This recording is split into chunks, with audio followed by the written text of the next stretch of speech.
के घाट को अच्छे से डिस्कस करेंगे। भारत जो है वो 3 ओर से समुद्र से घिरा हुआ है। पूर्व में बंगाल की खाड़ी से, पश्चिम में अरब सागर से और दक्षिण में हिंद महासागर से।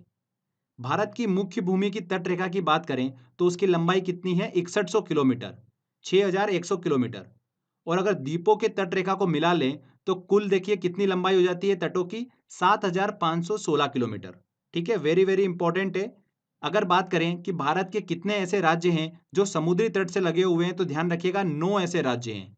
9 राज्यों की सीमा जो है वो समुद्री तट से लगी हुई है। कौन कौन से? गुजरात, महाराष्ट्र, गोवा, कर्नाटक, केरल, तमिलनाडु, आंध्र प्रदेश, उड़ीसा और पश्चिम बंगाल। इन 9 राज्यों की जो सीमा है वो समुद्री तट से लगी हुई है। इसमें देखिए सबसे लंबी तट रेखा जो है वो किस राज्य की है? गुजरात की है, 1214 किलोमीटर। और सबसे कम तट रेखा वाला राज्य कौन सा है? गोवा है, जिसकी है 101 किलोमीटर। तो वेरी वेरी इंपॉर्टेंट है, गुजरात सबसे लंबी तट रेखा वाला राज्य है। अगर बात करें कि सबसे ज्यादा तट रेखा वाला केंद्र शासित प्रदेश कौन सा है, तो फ्रेंड्स कौन सा है? अंडमान निकोबार है, जिसकी तट रेखा की लंबाई कितनी है? 1962 किलोमीटर है। तो ये देखिए तट रेखा से रिलेटेड कुछ इंपॉर्टेंट पॉइंट हमने डिस्कस करे हैं। आगे अब बात करते हैं भारत के तट की। भारत का ये वाला जो भाग है ये कहलाता है पूर्वी तट, और ये वाला जो आपको भाग दिख रहा है ये क्या कहलाता है? पश्चिमी तट कहलाता है।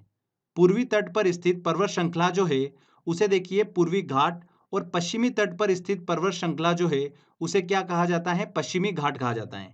क्लियर हुआ? पश्चिमी घाट किसे कहा जा रहा है? जो पश्चिमी तट पर स्थित पर्वत श्रृंखला है। क्लियर हुआ?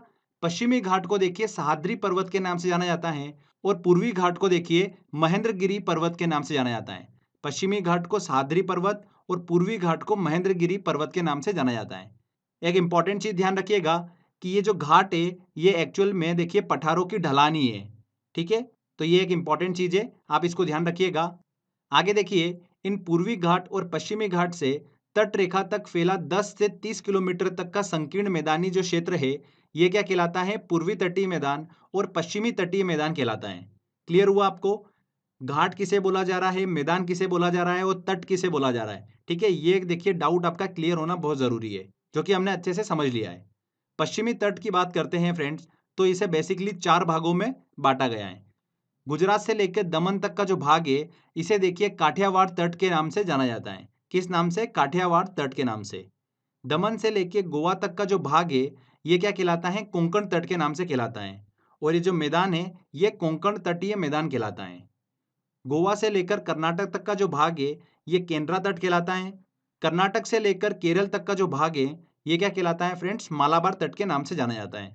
तो आपको क्लियर हुआ, काठियावाड़ तट, कोंकण तट, केंद्रा तट और मालाबार तट, ये जो है ये पश्चिमी तट के ही नाम है। क्लियर हुआ आपको? पूर्वी तट की बात करें तो देखिए तमिलनाडु के कन्याकुमारी से लेकर आंध्र प्रदेश तक का जो तट है इसे क्या कहा जाता है? कोरोमंडल का तट कहा जाता है। वेरी वेरी इंपॉर्टेंट है, बहुत बार एग्जाम में क्वेश्चन देखिए यहाँ से पूछा जाता है, ध्यान रखिएगा इस चीज को। साथ ही एक इंपॉर्टेंट चीज ध्यान रखिएगा, कन्याकुमारी को ही केप कोमोरिन के नाम से जाना जाता है। तो अक्सर एग्जाम में देखिए आपको कंफ्यूज करने के लिए ये नाम दे देते हैं, तो ध्यान रखिएगा कन्याकुमारी को ही केप कोमोरिन के नाम से जाना जाता है। आगे देखिए आंध्र प्रदेश से लेकर पश्चिम बंगाल तक का जो भाग है ये क्या कहलाता है? डेल्टा क्षेत्र कहलाता है।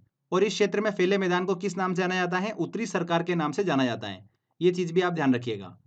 जिस स्थान पर पूर्वी घाट और पश्चिमी घाट मिलते हैं उसे संयुक्त रूप से नीलगिरी पहाड़ी के नाम से जाना जाता है।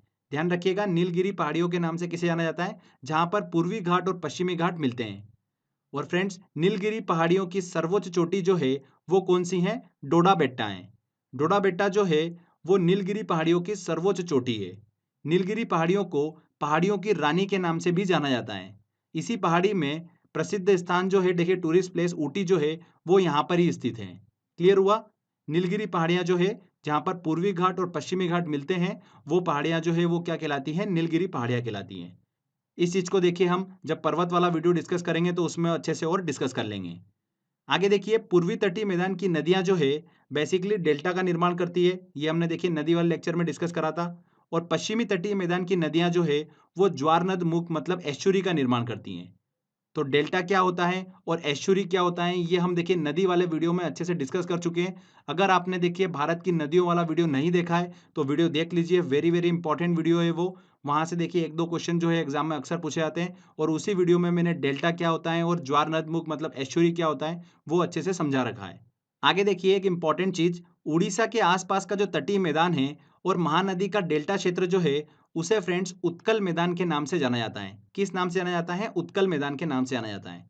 अब देखिए फ्रेंड्स, पूर्वी तटीय मैदान का विस्तार जो है वो पश्चिमी तटीय मैदान की अपेक्षा अधिक है, जो कि कृषि दृष्टिकोण से बहुत ही ज्यादा उपयुक्त है। इसीलिए पूर्वी तटीय मैदान में पश्चिमी तटीय मैदान की अपेक्षा अधिक जनसंख्या जो है वो देखने को मिलती है। क्लियर हुआ?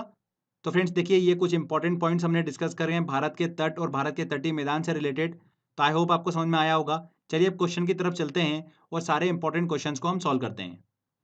देखिए हमारा पहला क्वेश्चन, भारत में कितने राज्य तट रेखा से लगे हैं? तो कितने ऐसे राज्य हैं जो समुद्री तट से लगे हुए हैं? 9 राज्य हैं। C answer. भारत की तट रेखा की कुल लंबाई है। भारत की तट रेखा की कुल लंबाई कितनी है? यहाँ पर देखिए अप्रोक्स हमको 7,500 किलोमीटर देखने को मिल रहा है, तो डी आंसर सही होगा। भारत के किस राज्य का समुद्री तट सबसे अधिक लंबा है? तो किस राज्य की देखिए समुद्री तट रेखा जो है वो सबसे ज्यादा है? गुजरात की है। सी आंसर यहाँ पर बिल्कुल सही होगा। बहुत बार ये क्वेश्चन एग्जाम में पूछा जाता है। चलिए अगला क्वेश्चन लेते हैं। निम्नलिखित में से किस तट से भारत का औसत समुद्र तल जो है वो नापा जाता है? तो देखिए इसको हम पहले समझ लेते हैं, फिर ये क्वेश्चन को सॉल्व करेंगे।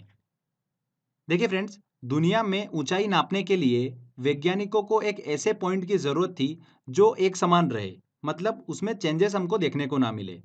तो वैज्ञानिकों ने देखा कि समुद्र से अच्छा इसका कोई दूसरा विकल्प है ही नहीं। इसका कारण यह है कि समुद्र का पानी एक समान रहता है और पृथ्वी पर 71% भाग पर समुद्र ही है। तो दुनिया में ऊंचाई नापने के लिए समुद्र की सतह की औसत ऊंचाई को बेस माना गया। क्लियर हुआ आपको? अब देखिए गुरुत्वाकर्षण बल के कारण समुद्र तल की पृथ्वी के केंद्र से दूरी जो है वो बराबर नहीं होती है। चट्टानों की मोटाई के कारण गुरुत्वाकर्षण बल जो है उसमें हमको चेंजेस देखने को मिलता है। इसी कारण से समुद्र तल की पृथ्वी के केंद्र से दूरी जो है वो बराबर नहीं होती है। इसीलिए हर एक देश ने अपने सर्वेक्षण के अनुसार किसी एक जगह के समुद्री तल को बेस मान लिया है। तो भारत में चेन्नई तट स्थित समुद्री तल जो है मतलब सी लेवल जो है उसको बेस माना गया है। क्लियर हुआ आपको? तो चलिए अब क्वेश्चन की तरफ चलते हैं। यहाँ पर पूछा जा रहा है कि किस तट से भारत का औसत समुद्री तल जो है वो नापा जाता है? तो किस तट से? चेन्नई तट से। यहाँ पर बी आंसर जो होगा वो सही होगा। सर्वाधिक तटीय अपरदन होता है। अपरदन क्या होता है? इरोजन जो प्रक्रिया होती है वो क्या होती है? एक प्राकृतिक प्रक्रिया होती है जिसमें चट्टानों का विखंडन होता है और विखंडन से निकले ढीले पदार्थ जो है वो एक स्थान से दूसरे स्थान पर चले जाते हैं। इसमें वायु, जल और सागरीय लहरें जो है वो प्रमुख योगदान देती है अपरदन में, ठीक है, इरोजन में। जिसमें अगर समुद्री तटीय अपरदन की बात करें तो सबसे ज्यादा जो है अपरदन देखने को मिलता है वो सागरीय लहरों के कारण देखने को मिलता है। तो यहाँ पर देखिए लहरों से सर्वाधिक तटीय अपरदन जो है वो देखने को मिलता है। ये आंसर यहाँ पर बिल्कुल सही होगा। तमिलनाडु व आंध्र प्रदेश के तट का नाम है। तो फ्रेंड्स मैंने आपसे डिस्कस करा था, तमिलनाडु से लेकर आंध्र प्रदेश का जो तट होता है ये क्या कहलाता है? कोरोमंडल का तट कहलाता है। यहाँ पर ए आंसर सही होगा। चलिए अगला क्वेश्चन लेते हैं। निम्नलिखित में से किस भारतीय राज्य की समुद्र तटीय सीमा सबसे छोटी है? सबसे छोटी समुद्र तटीय सीमा किसकी है? गोवा की है, 101 किलोमीटर की। और सबसे ज्यादा समुद्र तटीय सीमा किसकी है? गुजरात की है। भारत के निम्नलिखित तटों में से कौन कृष्णा डेल्टा एवं केप कोमोरिन के मध्य स्थित है? तो फ्रेंड्स केप कोमोरिन मतलब देखिए कन्याकुमारी, और कृष्णा डेल्टा तो यहां से यहां तक के बीच में कौन सा तट है? कोरोमंडल का तट। यहाँ पर ए आंसर सही होगा। निम्नलिखित में से किसे केप कोमोरिन के नाम से जाना जाता है? तो कन्याकुमारी को जो है वो केप कोमोरिन के नाम से जाना जाता है। भारत की प्रादेशिक जल सीमा समुद्र तट से कितने समुद्री मील की दूरी तक है? तो फ्रेंड्स भारत की प्रादेशिक जल सीमा क्या है? भारत का संलग्न क्षेत्र क्या है? इनसे रिलेटेड देखिए सारे पॉइंट्स पहले हम डिस्कस कर लेते हैं, उसके बाद में इन क्वेश्चन को सॉल्व करेंगे। तो देखिए प्रादेशिक समुद्री सीमा, जिसे टेरिटोरियल सी भी कहा जाता है, ये तटीय जल का एक ऐसा बेल्ट होता है जो भारत की आधार रेखा से 12 समुद्री मील तक फैला है। इसे देखिए क्षेत्रीय सागर या क्षेत्रीय जल भी कहा जाता है। इस क्षेत्र के उपयोग का भारत को जो है वो पूरा अधिकार दिया गया है। एक समुद्री मील बराबर कितना होता है? 1.8 किलोमीटर होता है, ठीक है। तो 12 समुद्री मील तक फैला जो क्षेत्र है आधार रेखा से वो क्या कहलाता है? प्रादेशिक समुद्री सीमा कहलाता है। टेरिटोरियल सी कहलाता है, क्षेत्रीय सागर। आगे देखिए समीपस्थ मंडल की बात करते हैं, कॉन्टिजियस जोन की बात करते हैं, तो भारत की आधार रेखा से 24 समुद्री मील तक ये फैला हुआ क्षेत्र है और भारत को इस क्षेत्र में साफ सफाई से लेकर सीमा शुल्क, वित्तीय अधिकार जो है वो प्राप्त हैं। इसके बाद देखिए अनन्य आर्थिक अधिकार की बात करते हैं, एक्सक्लूसिव इकोनॉमिक जोन की बात करते हैं, तो ये भारत की आधार रेखा से